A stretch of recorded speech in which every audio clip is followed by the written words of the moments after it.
servizio nella basilica.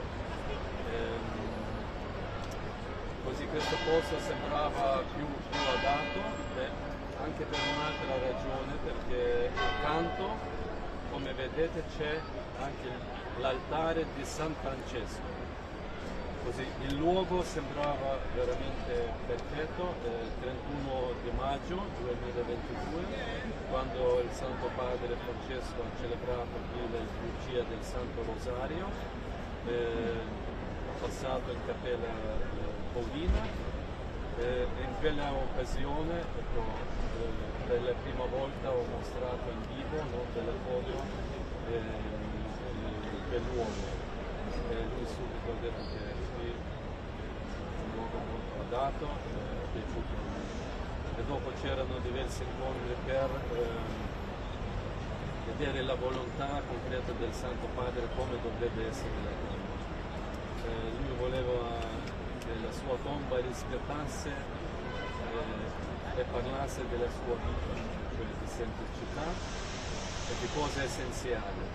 Così ha voluto che ci sia solo unica iscrizione in latino, Franciscus, il suo nome da pontefice, la sua croce pettorale solo ingrandita, e dopo che la pietra del sepolcro sia delle sue tele, dei suoi abiti, cioè la pietra ligure, come avete visto già delle foto.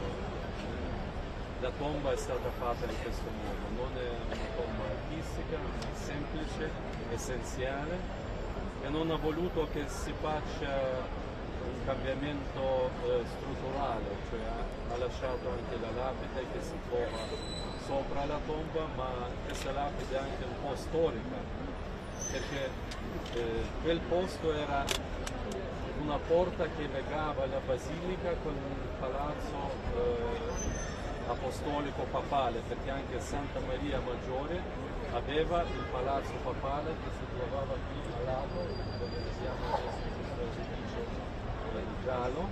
Lì c'era il palazzo papale dove sono vissuti 4 papi. È proprio quella porta che collegava la basilica con il palazzo papale. E originalmente nel Medioevo si dice che sopra quella porta era anche collocata originalmente l'icona di Salus Populi. Dopo è stata collocata al centro della basilica in una delle edicole, perché all'inizio erano 2 edicole al centro, una con le reliquie della Santa Croce, altra con le reliquie della Salus Populi Romani. Quando Paolo V costruisce la cappella di Salus Populi Romani, l'icona viene traslata in quella cappella e dal 1613 sta in quella cappella. Ecco, questo è un po' descrizione della storia e dei significati che esprimono prima di tutto perché la tomba è così, per la semplicità, come lui ha voluto che la sua vita era semplice, essenziale, che anche la sua tomba parlasse della stessa cosa, che non ci sia una tomba troppo artistica. Per questo erano questi dettagli, come ho visto anche nel testamento, che lui voleva mettere questi dettagli nella sua volontà testamentaria proprio, non perché gli importasse tanto di tomba, ma che non ci siano le cose che non rispettano la sua vita come lui ha vissuto, come voleva che ci sia. Perché io vedo un collegamento anche tra la scelta di andare al palazzo, non al palazzo apostolico a vivere, ma ha scelto Santa Marta, e anche la sua vita si conclude pure in un posto che è diverso, è semplice. Non è che palazzo apostolico male, ma la sua personalità, il suo carattere, lui ha voluto così. Ecco, se sono descrizioni. Now, in English,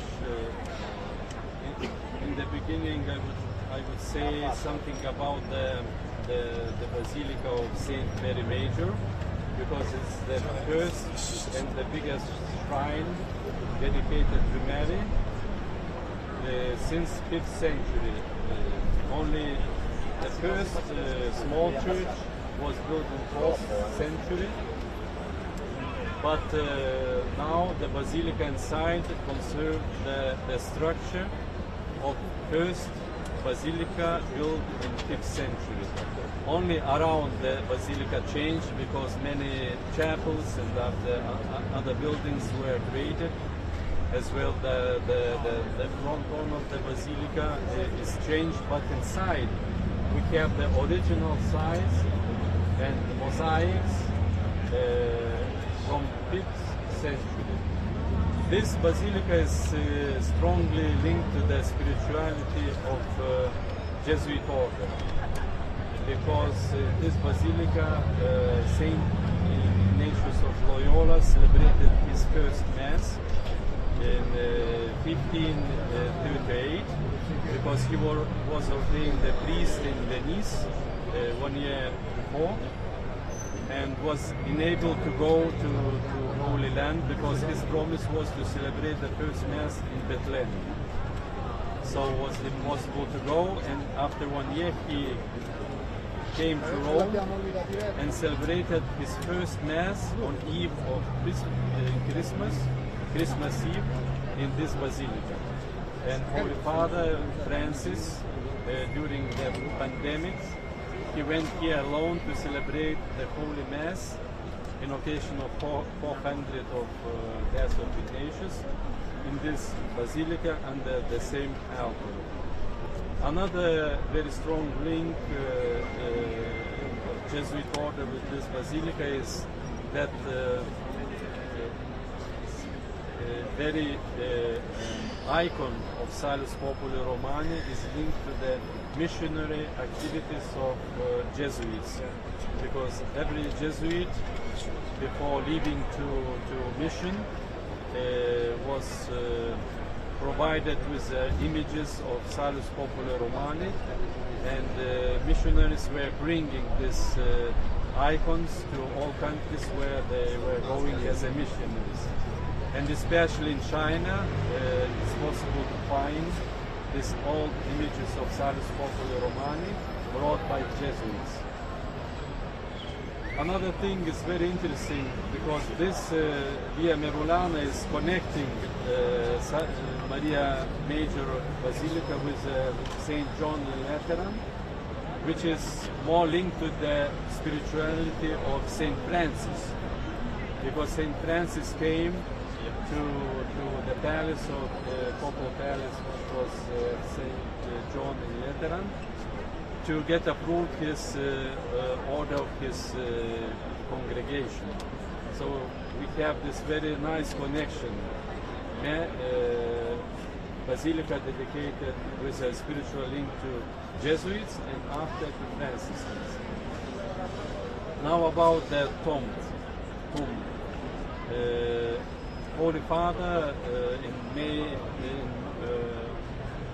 month of May 2022, it was exactly 13th of May, during one of the meetings, when I asked if he's not thinking to have his tomb here because of his so strong devotion to Salus Populi Romani, he told that he thinks that popes have to be buried in St. Peter's Basilica, and that he is thinking to do this in the same way. But after a week, it was 20th of May, the same year, he called me. It was 3 p.m. in Santa Marta, and he told, Mary told me, prepare your tomb. And he added that I am very glad that Mary didn't forget me. and asked to find the right place where his tomb can be. And at the beginning he told immediately that he don't want to be buried in the chapel, because chapel is for celebrations, for the Eucharist, and especially for the icon of Salus Populi Romani, and people should come here to pray and venerate Mary and not look to the tomb of Pope. For that reason, he wanted that the tombs be somewhere in the Basilica, but not in the chapel. And we found a place which is between the chapel of Salus Populi Romani and the chapel of Orsa. And it used to be a place where for different services of the Basilica, the small room. And close to this place you will see there is first altar on that side. It's dedicated to St. Francis. So this place for Pope Francis looked very suitable and perfect for his tomb. And after when different meetings to determine how should be the tomb, and just the tomb should be simple and with essential things, and that respects his life, humble, simple, and essential. And for that reason, the tomb is not big, great piece of art, but very essential and very simple. We can see that will be only one inscription, Pope's name, Franciscus. After will be his cross, which he was carrying as a pope and as a bishop. And after the marble is a stone from Liguria, which is the land of his grandparents. And so the tomb is very essential.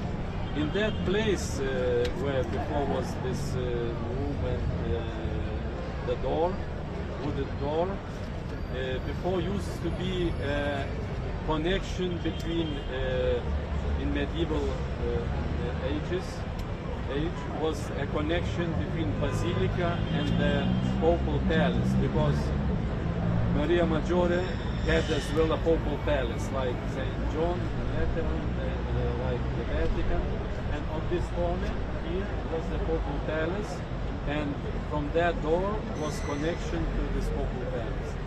And upon this door, according to the historians, was the first time placed the icon of Salus Populi Romani. Holy Father, he didn't want to change the structure, because you can see that upon his tomb will be the old lapide inscription made by Pope Paul V, when was inaugurated the chapel of Salus Populi Romani in 1630. So this is more or less description of this very special basilica and shrine, Marian shrine, and as well of Pope's tomb. I have only to add, and I believe you,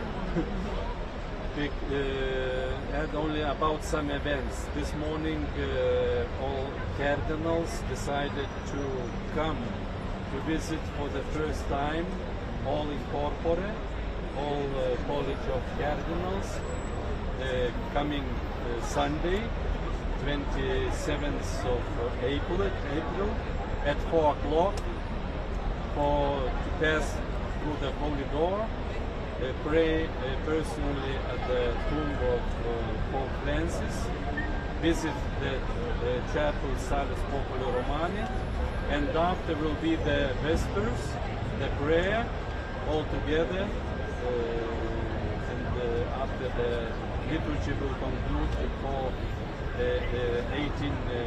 6 o'clock p.m.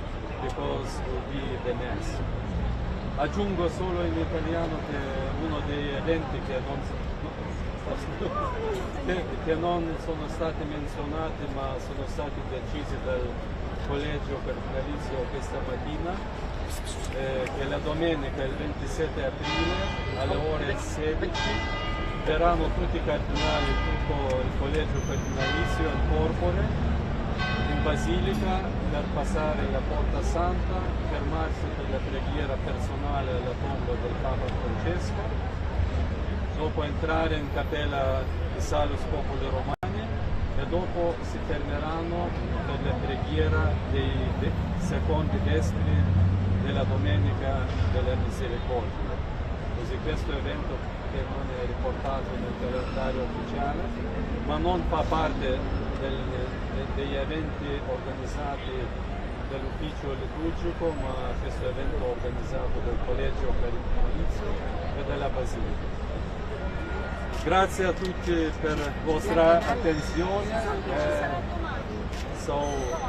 Thank you very much for all of your attention, and I wish you very good work and actually to live these days with spirituality and to transmit to people as well not only a chronology of the events but as well real meaning. What does it mean for Catholic Church to birth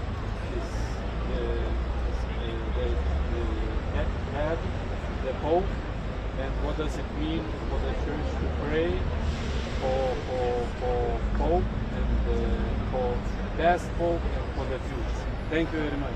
God bless you.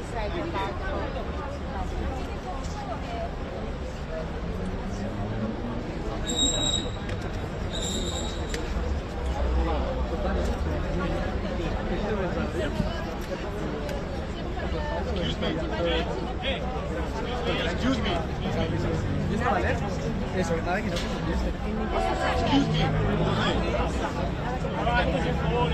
A parte quello praticamente finito. Invece questa cosa anche perché l'hanno distribuito lo Stato. Ah no, non l'ho detto. Posso levare il microfono? No, TG3. Sì, prego. Lo stavo mettendo. Non ho preso niente. La prendo la TG1.